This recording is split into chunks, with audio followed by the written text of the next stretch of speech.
Hello friends, स्वागत है एक बार फिर से आप सभी का कहानी सुनो में।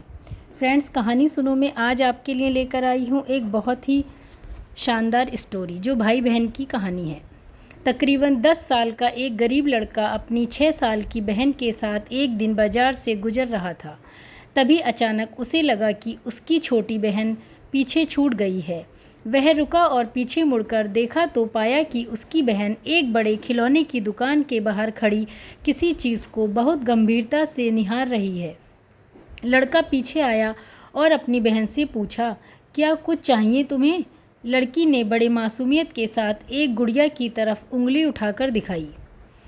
बच्चे ने उसका हाथ पकड़ा और एक जिम्मेदार बड़े भाई की तरह अपनी बहन को वह गुड़िया दुकानदार से दिला दी। गुड़िया पाकर उसकी बहन का खुशी का ठिकाना न रहा।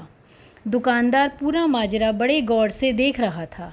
वह उस छोटे से बच्चे के व्यवहार को देखकर बहुत आश्चर्यचकित भी हो रहा था, पर वह शांत था।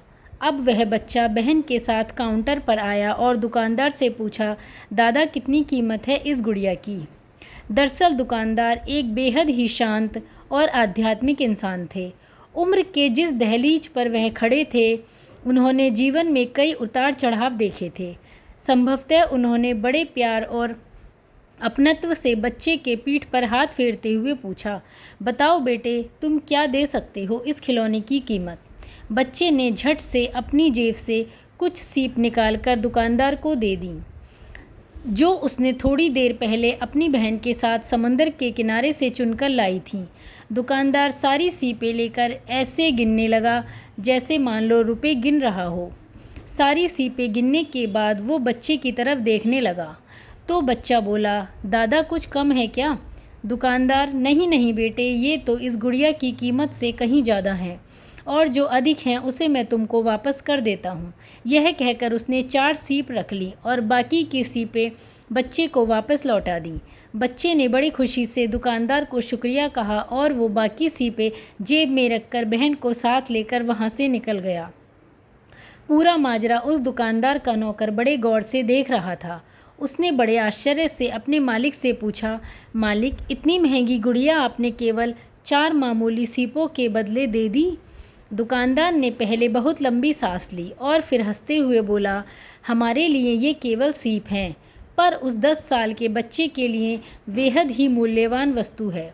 सबसे महत्वपूर्ण बात यह है कि इस उम्र में भी वो मासूम नहीं जानता कि पैसे क्या चीज़ होते हैं, लेकिन जब वह एक दिन बड़ा होगा और जब उसे याद आएगी कि उसने सीपों के बदले बहन को गुड़िया खरीद कर दी थी, तब उसे मेरी याद ज़रूर आएगी और वह यह सोचने पर विवश हो जाएगा कि अभी भी इस पृथ्वी पर नेक दिल लोगों की कोई कमी नहीं है और वह अच्छाई के रास्ते पर चलने के लिए प्रेरित होगा। यही एक घटना जीवन भर उसके अंदर सकारात्मक दृष्टिकोण बढ़ाने में मदद करेगी और मुझे यकीन है कि वह भी एक नेक दिल इंसान बनेगा और गरीब ज़रूरतमंदों की मदद करेगा।